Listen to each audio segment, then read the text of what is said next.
think people, they often come to podcasts like this or read books like yours looking for fixes to not liking myself, to the way that I react to my emotions. They want to fix it. Because if they can fix it, then they can be happy. I don't think that's in the consideration set for a very beautiful reason.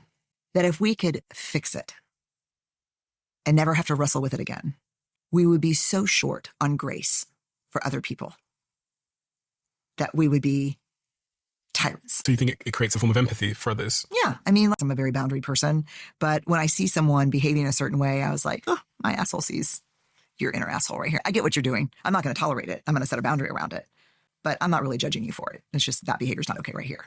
And for anyone that doesn't like themselves, what work has had to go into getting to the point where you like what you're becoming? I think the hardest is maybe one of the biggest findings of my research over the last 25 years is it's not fear that gets in the way of us being brave with our lives and our work. It's armor. Everybody's afraid. It's okay to be afraid. What's dangerous is the armor that we reach for to self-protect when we're afraid, and how that armor moves us away from love, connection, and our values. And so I think the hardest work is, for me, constantly being aware of what is my armor? What am I grabbing for when I'm afraid? What am I grabbing for when I want to protect my sense of self-worth, my ego? And how heavy that shit is. At some point, I had to wear it because that was survival for me growing up.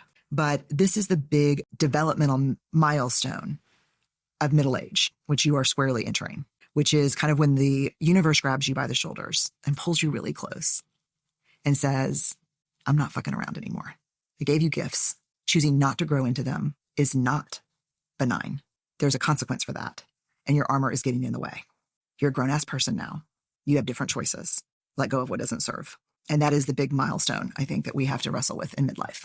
What no longer serves that's preventing us from growing into who we want to be. And is that where vulnerability comes into the picture? Because all the armor is about vulnerability. It requires a huge amount of, I was going to say self-awareness. Yes. That some people just could probably never accomplish. I mean,